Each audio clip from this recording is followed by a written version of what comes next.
So yan, nag-propose ka na. Dapat mo sa mismong birthday mo, di ba? So, may plano kailan ng balak niyong pakasal? May mga naisip na ba kayo? Mga ninot? Siyempre, ganun. Siyempre, ganun. Ganun na. May naisip na mga ninot ninang, ganun. Alam, siguro next year. Nagpaplanuhan na namin. And yun, sobrang thankful kasi nagawa ko yung proposal, sinabay ko sa birthday ko. Nakita ko nga sa TikTok. Bakit? Ayaw mo pa? Nilagay kita, no? Nakita ko sa TikTok eh. So yun, masaya naman. Okay, at least buo kaming family. Saka masaya kami. Pero mga anong buwan kaya yan? Yung kasal siguro pinagpaplanuhan po namin baka yung hindi maulan sana para makapunta lahat ng Church wedding? Church wedding o? Church. Kasi gusto ko sa church po talaga. Church wedding talaga.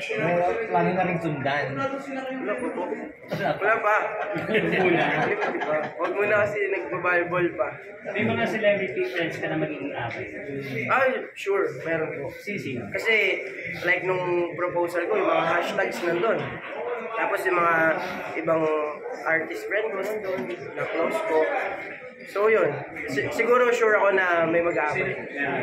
So wala pang line-up? Wala pa. Pero as early as now, may nagpipresenta na ba? Meron, marami na po.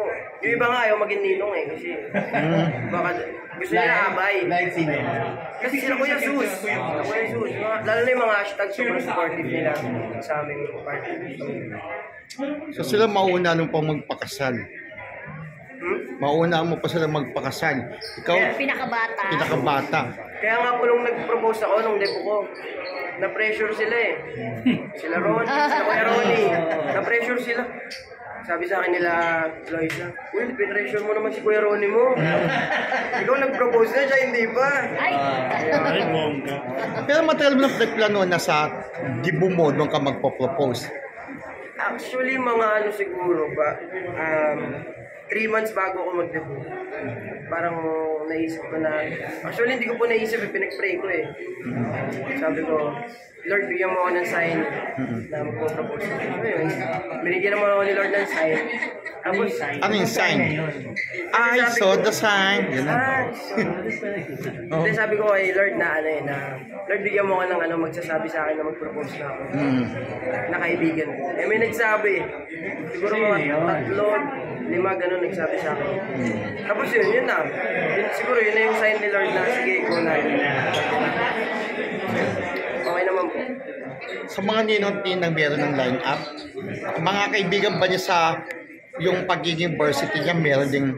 Inuwa ko po mga ninong, mga mga governor, mga Sasihan! para pag sinabitan, house and lot, mga Ang regalo, di ba? May mga advance sa na regalo. Meron na, pero...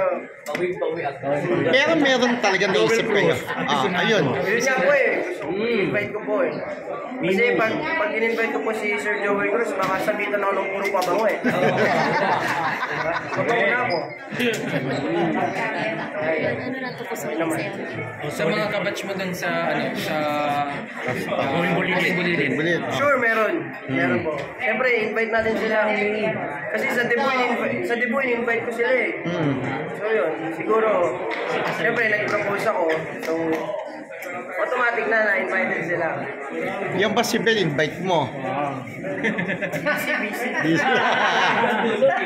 Busy pa. Busy Kasi Una yung groomsmen mo. ay, hindi pa po. Wala, paano pa lang. Pinaplano pa lang po namin lahat. Pero kumusta yung pagkakulat na wala si Ben?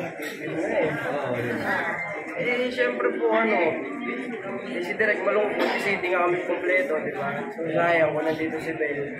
At least masaya, kompleto kami lahat. Pero at least, after 5 years, mapapalabas na. Hindi mo siya nag-bring sa akin? Wala na kayo communication, no? Busy. Nasa ata? Nasa Milan ngayon. Milan. Pero Bugoy, hindi ba sumama ang loob mo? Mas ipapalo? Oo. Ay, hindi naman po. Kasi Kayo bide. hindi naman po kasi syempre naiintindihan ko naman siya.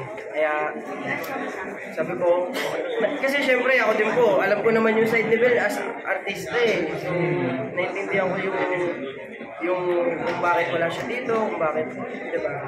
Pero kung ikaw ba, nasa part niya, gagawin mo rin yan? Alin? Na hindi mag-promote, Yung super busy. participate. Siguro depende po sa usapan. Kasi di ba nga yung kay Ben, sabi ni Derek, sa manager kasi, sa management talaga, yung nagkaano. So hindi lang nagkaintindihan. Pero sana, soon, gumawa ulit si Derek ng movie, di ba? Malay natin. Kunin siya ulit. Di ba?